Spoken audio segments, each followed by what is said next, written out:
Hello and welcome back to The Fall of the Roman Empire. It's Nick Holmes and this is episode 74 called Justinian, Theodora and the Secret History. In the last episode we heard how Justinian, the son of illiterate peasants, became emperor in 527, succeeding his uncle Justin. Justinian would reign for 38 years, the third longest of any Roman emperor, after the great Augustus, who reigned for 41 years, and the ignominious Theodosius II, who actually takes the prize, reigning for 42 years. Justinian was 45 years old when he became emperor, and the chronicler John Malalas has left us with this description, quote, "He was short, with a good chest, a good nose, fair-skinned, curly-haired, round-faced, handsome, with receding hair, a florid complexion, with his hair and beard greying." End quote. We can see this image in the beautifully preserved and famous mosaic of him in San Vitale, Ravenna, pictures of which adorn so many books. He looks formidable, intelligent and energetic. Just like other great emperors, Justinian had a huge appetite for hard work. Procopius says he slept little and worked far into the night. As I mentioned in the last episode, his reign was nothing short of extraordinary, with the Roman army back on the offensive, reconquering more territory than at any time since the reign of Julius Caesar. He built astonishing monuments, the most famous of which is Hagia Sophia in Constantinople, now Istanbul, which still towers over the old city. He codified Roman law, which has been hugely influential for law in modern Europe and America. But his reign was very mixed. It also witnessed spectacular natural disasters, such as a sudden cooling in the climate which led to famine and then bubonic plague. Militarily, while there were glorious victories in the west, the eastern front was neglected, and the Persians even sacked Antioch, one of the three main Eastern Roman cities. Not long after his death, the Eastern Empire was devastated by a dreadful war with Persia, and then defeated by the Arabs as they spread the new religion of Islam, and conquered the richest parts of the Eastern Roman Empire from Egypt to Anatolia. For me, that was when the Roman Empire truly fell, and the dream of Rome existed only in the minds of the inhabitants of what we call the Byzantine Empire, a state the fraction of the size of ancient Rome, and without its superpower status. So, historians remain divided on Justinian. Did he actually destroy the Roman Empire he hoped to restore? The debate continues and shows little sign of reaching a definitive conclusion. Over the next dozen or so podcast episodes, we'll try to find the answer. But in this episode, I want to focus on a man who is absolutely central to the debate on Justinian. And of course, I'm talking about Procopius, to whom we owe most of our knowledge about Justinian and who is also widely considered to be the last great Roman writer. So, who was Procopius? Well, he was of Palestinian origin, coming from Caesarea Maritima, not the Caesarea in Anatolia, but the one located in modern Israel, which was a thriving port in the 6th century. You can still see extensive Roman remains there, including an aqueduct and a well-preserved theatre. We don't know much about his early life, but he clearly had an excellent education and became a lawyer. His historical significance began when he became Belisarius's legal advisor and accompanied him on his campaigns on the Persian front, North Africa and Italy. He recorded his experiences in 3 works which have survived intact and make him by far the most important Roman historian since Ammianus Marcellinus, who wrote about the 4th century and has featured so much in earlier podcast episodes. The first and most well-known of his 3 works is called The History of the Wars, which covers Belisarius's campaigns against the Persians, Vandals and Goths. It contains 8 books, 2 dedicated to the Persian War, 2 to the Vandal War, 3 to the Gothic War in Italy, and the last covering all the fronts the Romans were fighting on. By far the longest of all his works, it was a tremendous success, both in his own lifetime and afterwards, with many copies preserved in the libraries of Byzantium. Written in an easy-to-read and urbane style, following the classical prose of writers like Thucydides, Tacitus and Suetonius, it's striking it has no overt religious message, as many of the late Roman sources do. Indeed, although Procopius was almost certainly a Christian, he was no religious zealot, and his style is influenced much more by the classical tradition of antiquity than the fiery Christian texts that were common in his day. His hero is undoubtedly Belisarius, the general on whose staff he worked, and who he knew well. He presents Belisarius as an almost ideal soldier, tough, unflappable, rigorously professional, and endlessly resourceful. He's unsurpassed in his ability to manage and inspire his troops, command them in action, spot the weaknesses in his enemies' armies, and use the strengths of his own soldiers to exploit tactical opportunities. He is, in short, a military genius. His portrayal of Justinian is less glorious, but he still stands out as the wise emperor steering the Roman ship of state towards greatness through the troubled waters of the 6th century.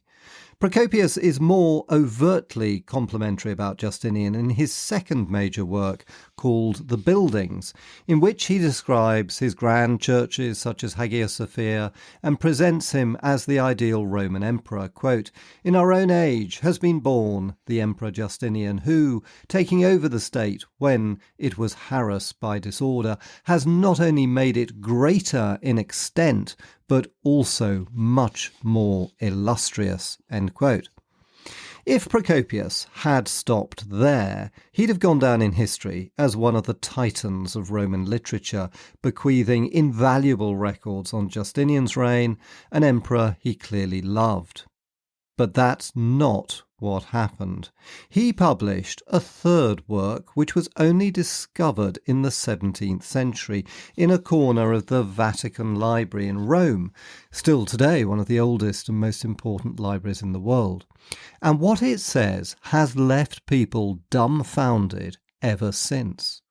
Called the Anecdota and referred to as the Secret History, although the literal translation is unpublished writings, it is a fantastical depiction of Justinian, Theodora and Belisarius, portraying them respectively as a demon, a harlot and a cuckolded husband.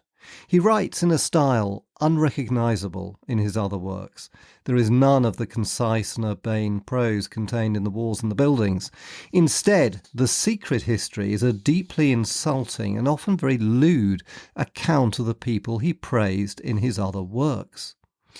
Many commentators have dismissed it as a joke. For example, he claimed Justinian was born of a demon and was not human at all. Quote, "And some of those who were present with the emperor late at night conversing with him in the palace, men of the highest possible character, thought they saw a strange demonic form in his place. One of them declared that he more than once rose suddenly from the imperial throne and walked round and round the room, for he was not in the habit of remaining seated for long, and Justinian's head would momentarily disappear while the rest of his body seemed to continue making these long circuits.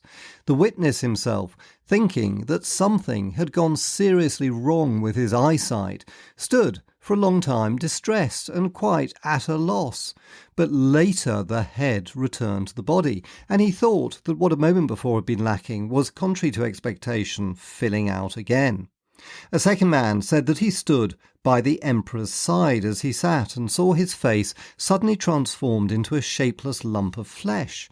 Neither eyebrows nor eyes were in their normal position, and it showed no other distinguishing feature at all. Gradually, however, he saw the face return to its usual shape. I did not myself witness the events I'm describing, but I heard about them from men who insist they saw them at the time." End quote.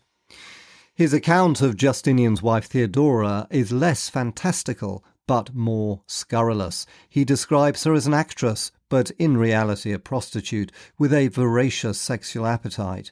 It's difficult to know what Procopius hoped to gain from writing the secret history. Historians have interpreted the book in a number of different ways, most frequently as a comic inversion of the classical literary model in which the hero and heroine would be described as noble and chaste. Instead, Procopius presents Justinian and Theodora as the exact opposite. For example, the ideal Roman woman was typically presented as chaste in youth, faithful in marriage, and a devoted mother. Instead, Theodora is presented as a prostitute who delighted in her trade and had frequent abortions rather than raising children. There's more than a grain of truth in what Procopius wrote. As mentioned, Justinian was genuinely the son of a literate peasant, and Theodora was almost certainly a prostitute in her early life. However, what actually emerges from Procopius's account is that she'd suffered appalling abuse as a child. Her father was the bear-keeper for the Green faction in Constantinople, where the bears would have been made to fight and trained to dance in the hippodrome. But he died early, putting his wife and family of 3 little daughters on the street. Although Theodora's mother hastily remarried to save the family from destitution and tried to secure the same bear-keeping job for her new husband, the Greens refused to cooperate, although her husband found some sort of work with the Blues. But this wasn't sufficient to stop the daughters becoming actresses, which at that time was synonymous with prostitution. Theodora probably endured a life of backstreet abortions and abuse as she performed and entertained rich men connected with the Blue faction. She hated the Greens since they had abandoned her mother when her father died. We know that she eventually became the mistress of an imperial official called Hesebulus, who she accompanied to a post in Egypt. But the relationship broke up when she became pregnant and gave birth to a daughter. She returned to Constantinople via Alexandria and Antioch, plying her trade as a prostitute according to Procopius, until she met Justinian, probably around 518, when Justin became emperor and Justinian's own star was in the ascendant. Although we have no records of exactly how they met, it was probably at a function organised by the Blues, who Justinian championed to increase his popularity. She was presumably a dancer when he first saw her. To quote Procopius, who disliked her intensely, but even he had to admit, quote, "She, Theodora, had an attractive face and a good figure." When Justinian saw her, he was immediately captivated by this attractive and fiery young woman. Procopius says, quote, "When she arrived back in Constantinople, Justinian developed an overwhelming passion for her. At first he consorted with her only as his mistress, though he did promote her to a patrician rank. This at once enabled Theodora to obtain vast influence and very considerable wealth. For, as so often happens to men consumed with passion, it seemed, to Justinian's eyes, the most delightful thing in the world to lavish all his favours and all his wealth upon the object of his passion." End quote. Like his uncle Justin, Justinian was a romantic. You'll recall Justin had fallen in love with a barbarian slave girl and defied all social conventions to marry her and make her empress. However, Justinian's scandalous relationship encountered some serious obstacles to begin with. First, it was actually illegal for a senator like Justinian to marry an ex-actress, which, as I mentioned, was considered a disreputable profession.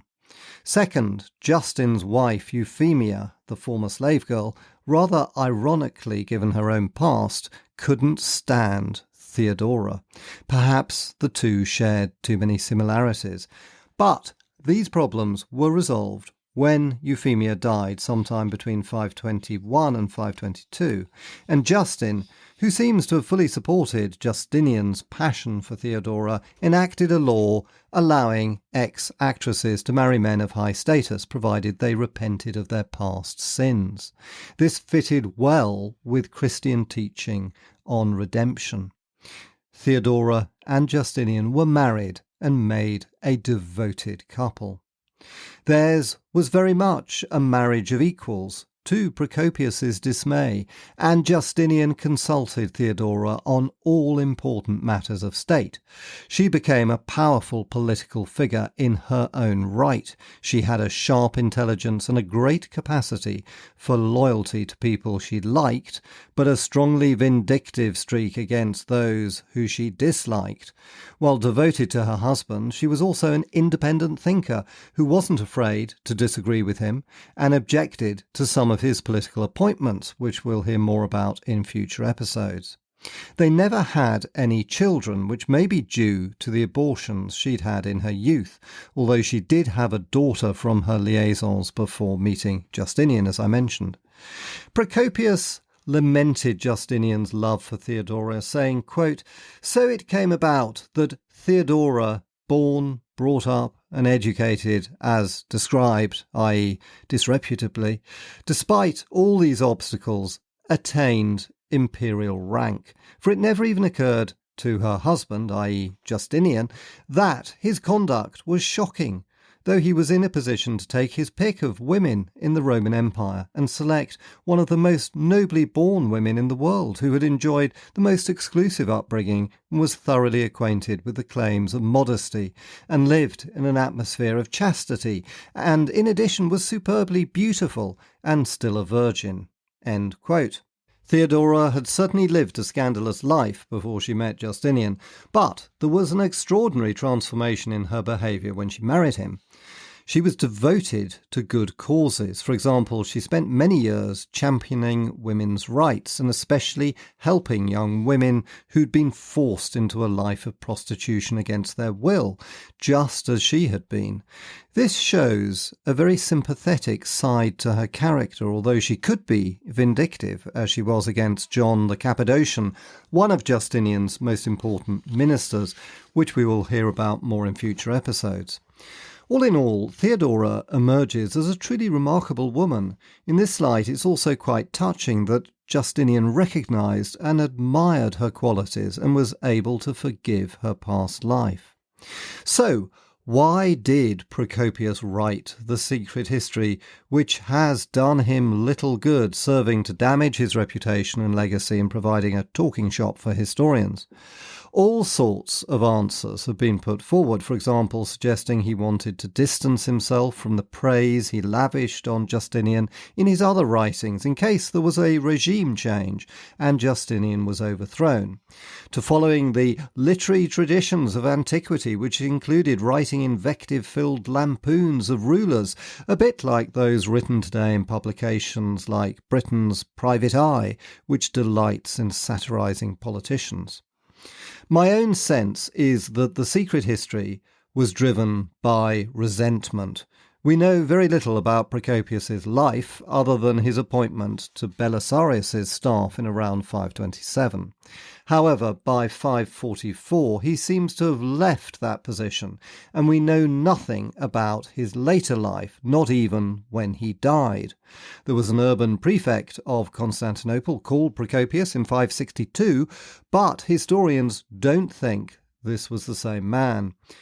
Most believe the secret history was written around 550, and Procopius may have outlived Justinian, who died in 565, still hoping to publish it, although it was never made available to a wider readership. So, what are we to make of the secret history?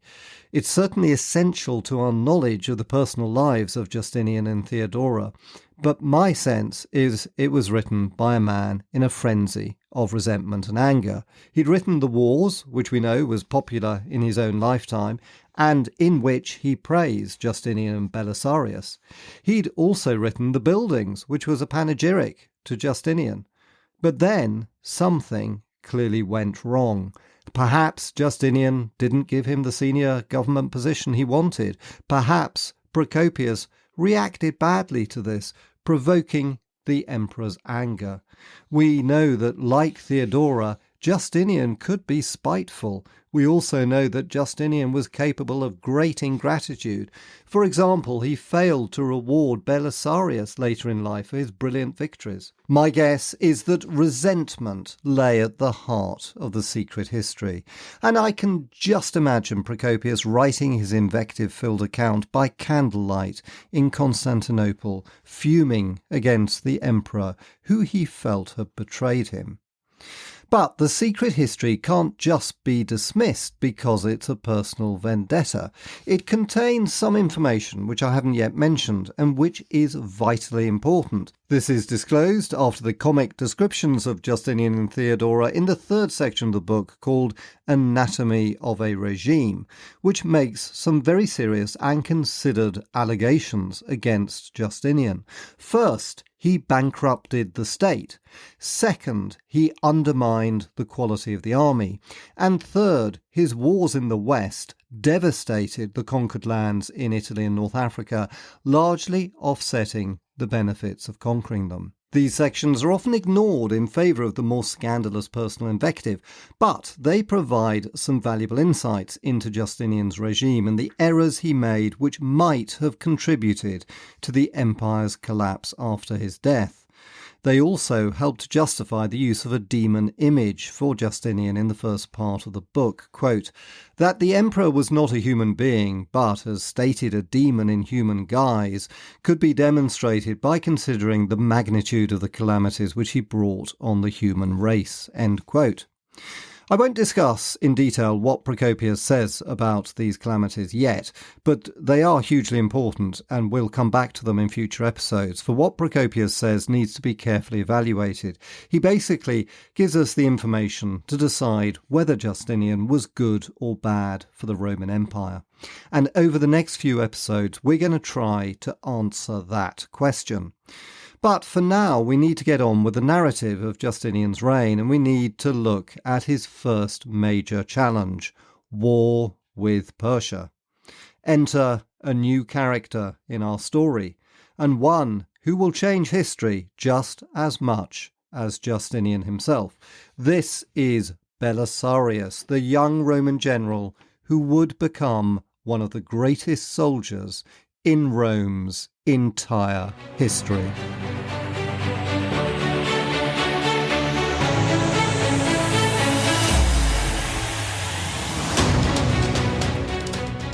And that ends this episode. Thanks so much for listening, and I hope you enjoyed it. And in the next episode, which will be in 2 weeks' time, on the 6th of January, we'll start on the story of Belisarius's wars. And in the meantime, if you like the podcast, you must head over to my website, nickholmesauthor.com, link in the show notes, to find maps, blogs and a free ebook. If you like this podcast, I guarantee you'll love the website, so do check it out right now. Thanks for listening, and happy holidays to those taking time off over the Christmas period, and see you next time.